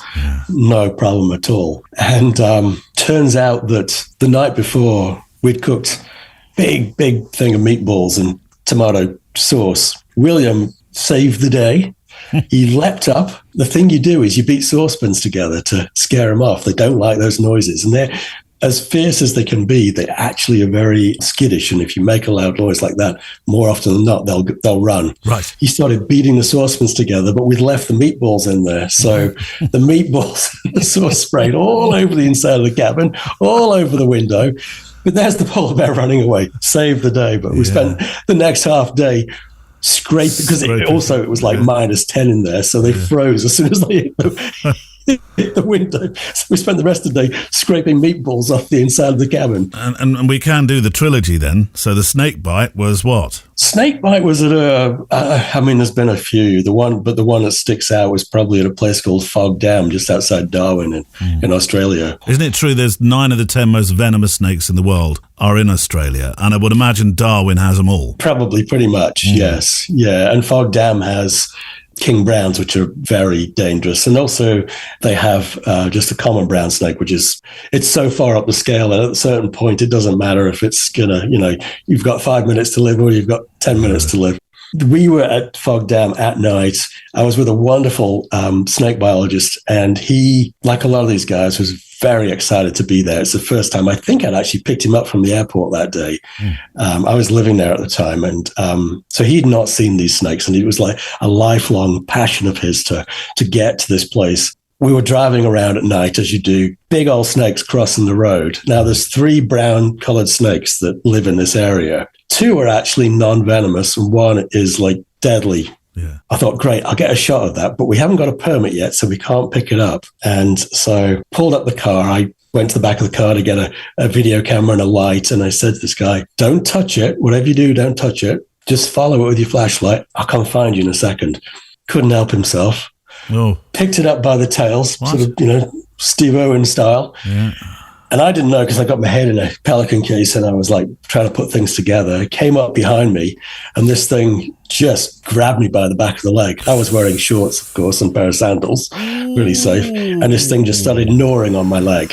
And there was basically a 1 in 3 chance of it being two of the non-deadly or the deadly. And he didn't know at that point how to identify them.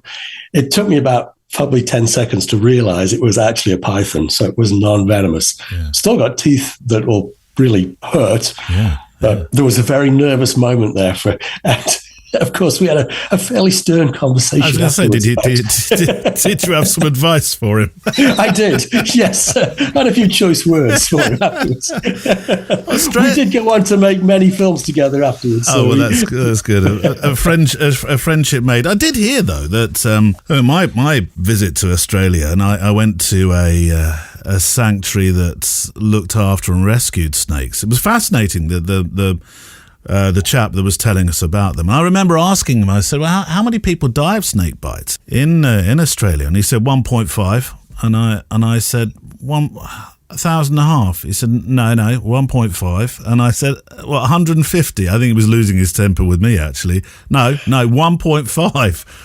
I said, what do you mean? Well, not 1.5 people. He said, yeah, 1.5 people in a year. Now, I'm not sure how true that is, but he said because they have the most incredible anti-venom program in Australia. It's not like in Africa, for example, in some countries in Africa where it's not even recorded. There's just no program there at all. I thought that was incredible.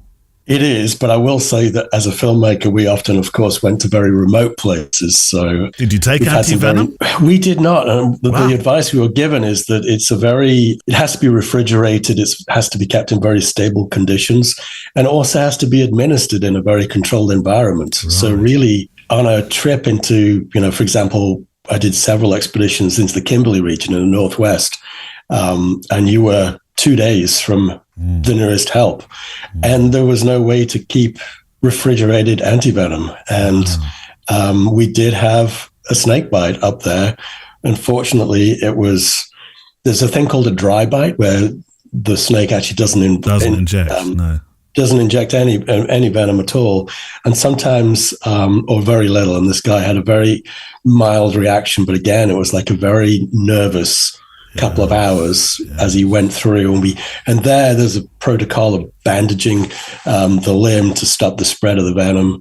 So his hand swelled up terribly, but after a few hours he came back and he was good again. But and you have an emergency beacon like an EPIRB that in those days. Nowadays later on we had satellite phones. In those days it was like the EPIRB from a boat, and if you push the button, that was the end of the expedition, because everybody had to be evacuated. So you're like, should we push the button? And we had it right there. Unfortunately, he kind of recovered real quickly, Thank God. And was insistent that we didn't, because it was sort of him he was actually running the expedition, and it was sort of his call. So we didn't push the button, and all worked out. And we actually found an incredibly rare python up there, and then went back on a second trip and discovered a whole new species of snake.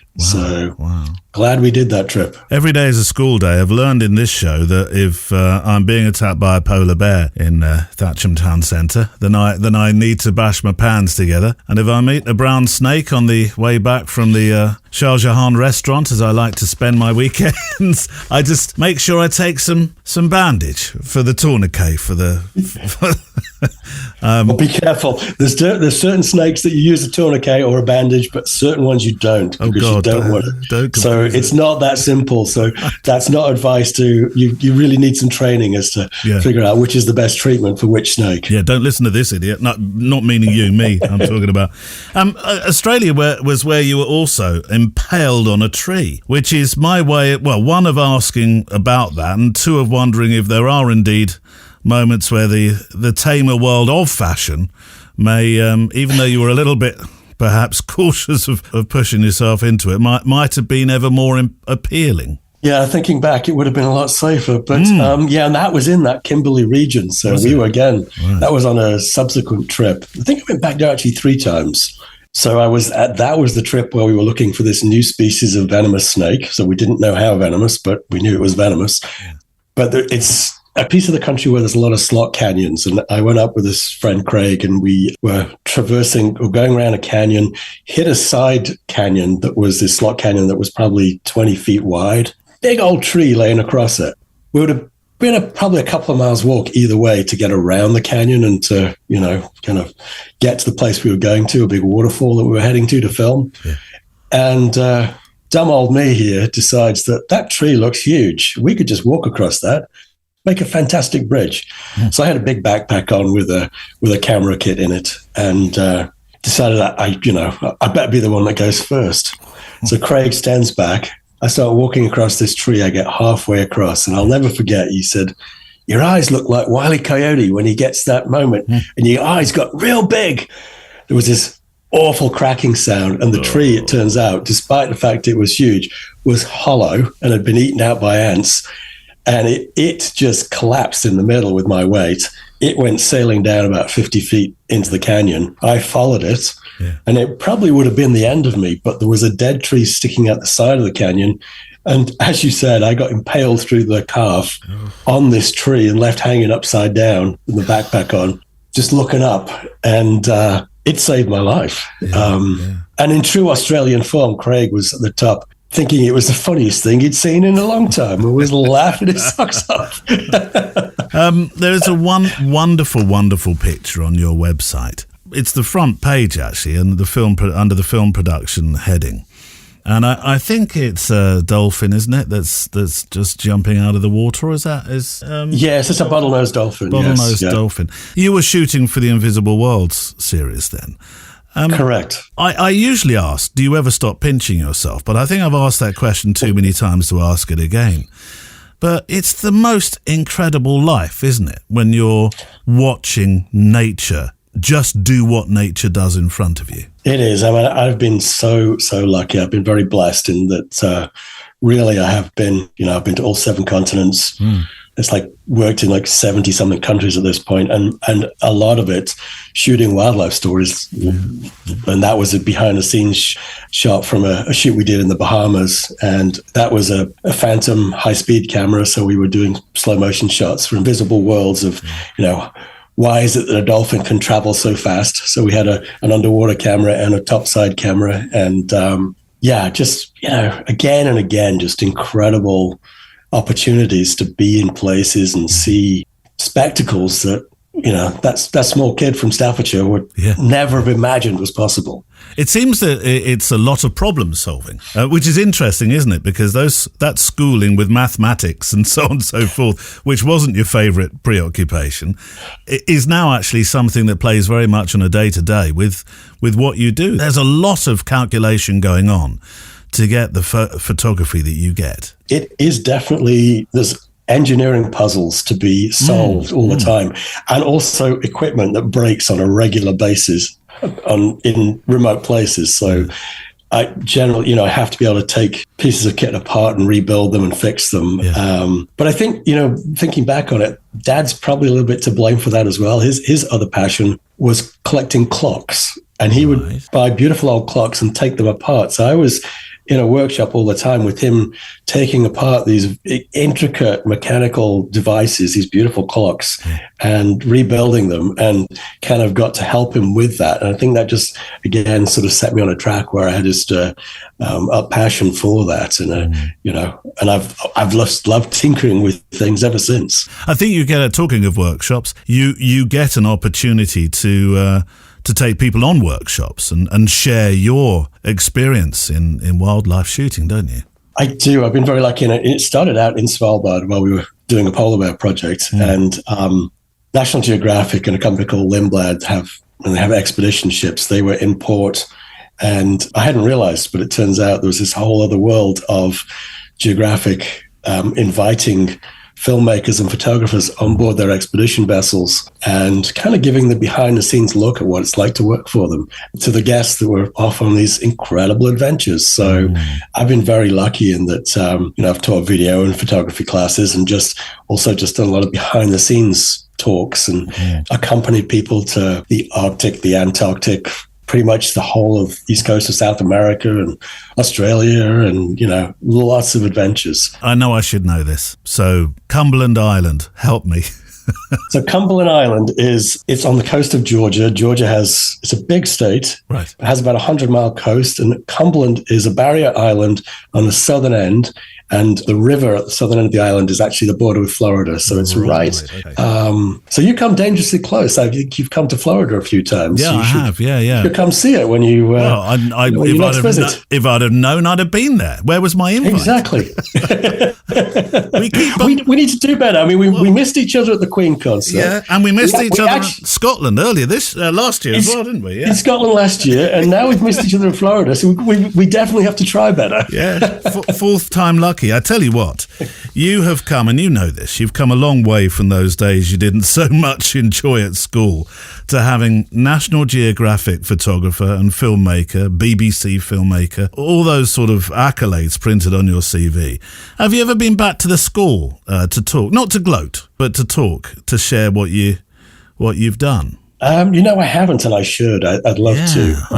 I don't know that they even have the same photography kind of course there anymore. I'm still in touch with the guy that ran the department at the time. He's long since moved on from there, but I should reach out to them to see if that's possible, because it's been fun, and I've done talks at schools and other universities, sort of behind the scenes kind of talks. And so absolutely, that's definitely should be on the to-do list of, when I'm visiting family, I should reach out to them and see if that's a possibility. Well, because your work is a lot about the environment, it's about the natural world. I'm sure you have an opinion, political or otherwise, about things that are going on in the world, such as those awful fires of LA.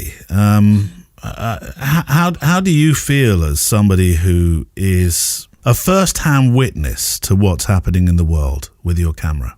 It's frightening how the world has changed. If I look back, I mean, really, I guess my career is about 30 years, spanned about a 30-year period, which in a sort of geological sense is a blip.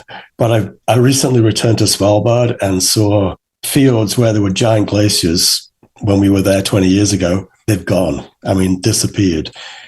I've seen fires in Australia that, mirror what's happening in California right now. It's devastating, and it's changing rapidly, and it's hard to know. I mean, we, as documentarians, we try and tell these stories, but I think there's almost been a fatigue for climate-related stories in recent times. Wow. There again, obviously, when it's in the news, you see it, but I'm not sure that then, the news cycle then moves on. A month from now, we'll be talking about something else. And I'm not sure people will really, truthfully, find a way to deal with and to prevent situations like what's happening in California, down the road. And we really need to.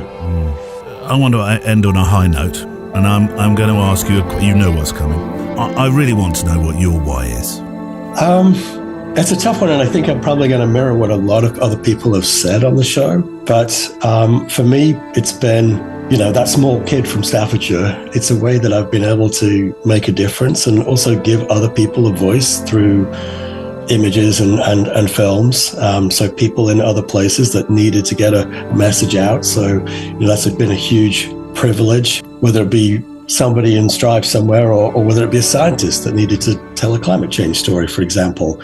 I think there's also I could call it selfish, but for me, there's a need to be connected to the natural world as well. And it really gives me, it's the mental health thing that you've talked and touched about it, but it really just gives me a grounding and a kind of a lifeline to be in the natural world, and gives me a focus.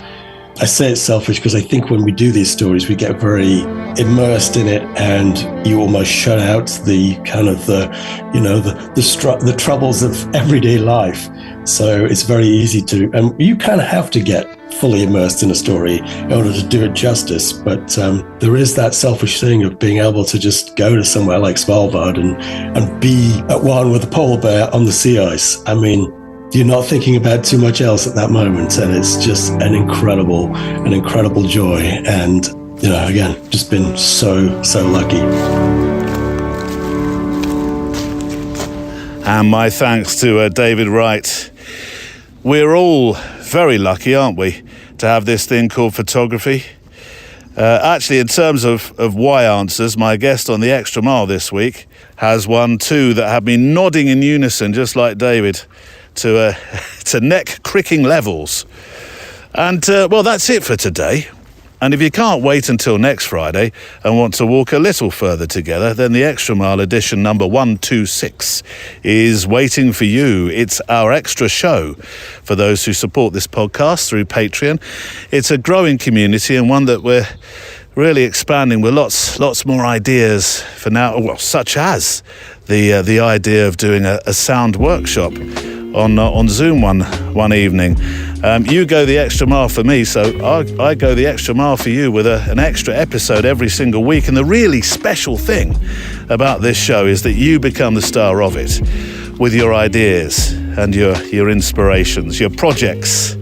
And this week in particular is a very good week for that, because extra miler Gavin Perry, he of the ability to crick my neck, joins me, and we talk about a lot of stuff in our half hour of conversation, give or take. We talk about the simplest but most effective of projects to keep your eye honed every single month. We talk printing, making books. We have a new self-publisher actually to recommend to you as well, and we talk family. On this week's Extra Mile, my bedroom actually looked onto the checkerboard that the jumbo jets would fly over our roof of our block of flats, and then they would crank hard right and land in Kai-Tak Airport.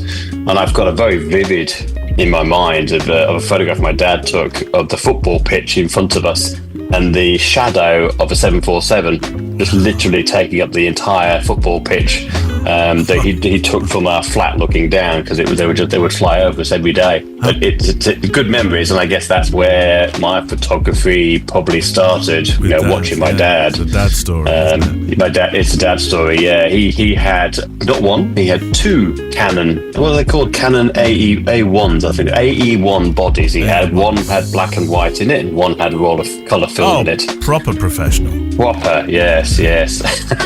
Gavin Perry. Actually, we recorded a little extra something to be in next week's Friday Photo Walk show too, which I don't want to do too much of a spoiler on, but it's to do with photographing colourblind. If you are colourblind, I'm hoping you will have something to say about that particular conversation. It may create a further chat, because we have a large community, and I'm thinking there must be more photographers who are colourblind. Our PS to the show is to come, but before that we need a play-out song just to make some final frames to, or think about what's been said today. What have you seen, pups? Have you seen a squirrel? Where is it? You go get it. Can you see a squirrel? Shh. Anyway, yes, we need a play-out song just to make some final frames to, or think about what's been said today.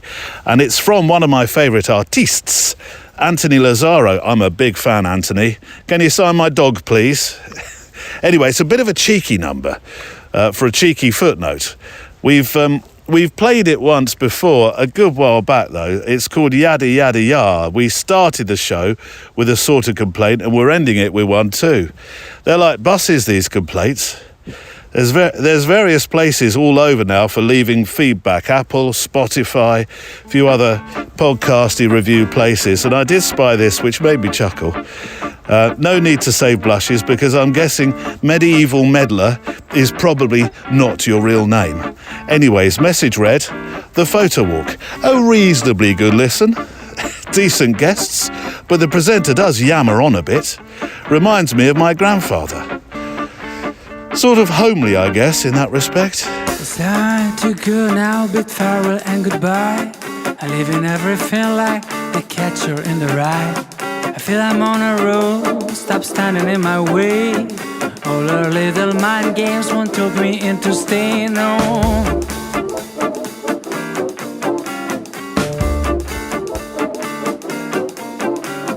I'm living with a book, with a random flight. only thing I know, it's gonna be tonight. And I can't picture you, oh, poor forsaken thing, reading up this ladder while I'm taking wind, oh yeah.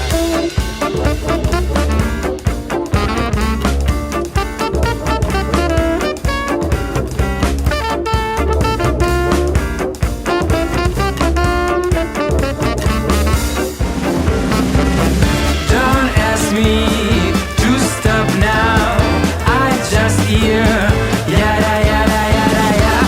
It's easy, your mouth moves, I just hear yada yada yada yada. Yada yada yada yada. Yada yada yada yada. Yada yada yada yada.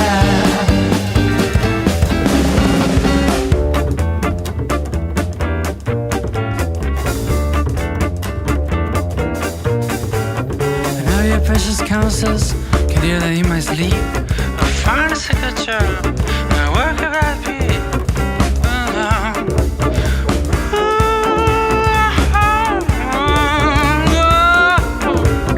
I live it with a boo, we're a random flight.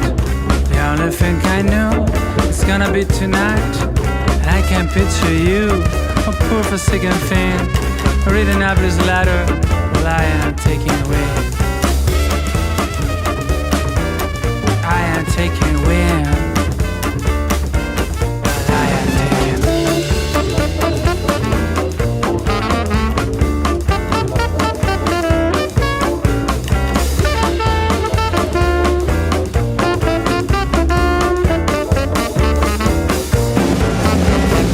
Don't ask me to stop now, I just hear yada yada yada yada. It's easy, your mouth moves, I just hear yada yada yada yada. I'm on my way, I'm on my way, I'm on my way, yada yada yada yada. I'm on my way, I'm on my way, yada yada yada yada. Yada yada yada yada. Yada yada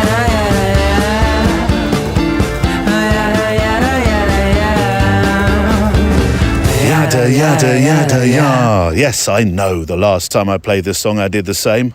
The wonderful voice of Anthony Lazzaro. Oh, fantastic.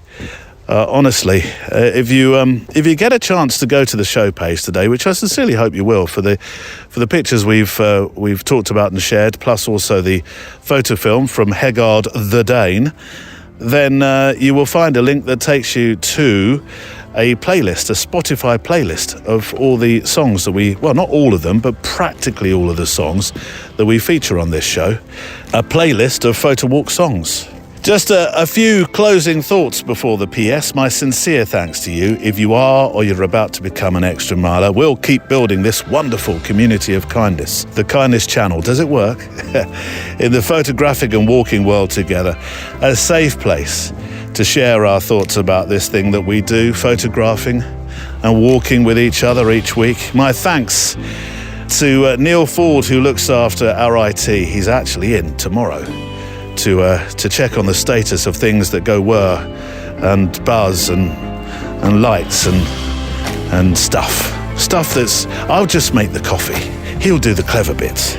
Also to Andrea Gilpin, who's across Instagram, Michael Mixon on the research desk, which is made out of mahogany, don't you know, and Kelly Mitchell, who looks after our Facebook members. Right, a postscript for the show. Today, it is from Frans Lanting, who is a Dutch National Geographic photographer. We've got a lot of royalty this week, haven't we, with National Geo photographers. Frans is a photographer, an author, a speaker, and I thought we should really have a postscript that was about nature. That makes sense this week, doesn't it? Because that's what the main topic of conversation has been, obviously, with our guest today, David Wright. So this from Frans as our postscript for today, and I do like this. A wildlife photographer's most important tool isn't their camera, it's patience. The magic happens when you become part of the environment, not just an observer.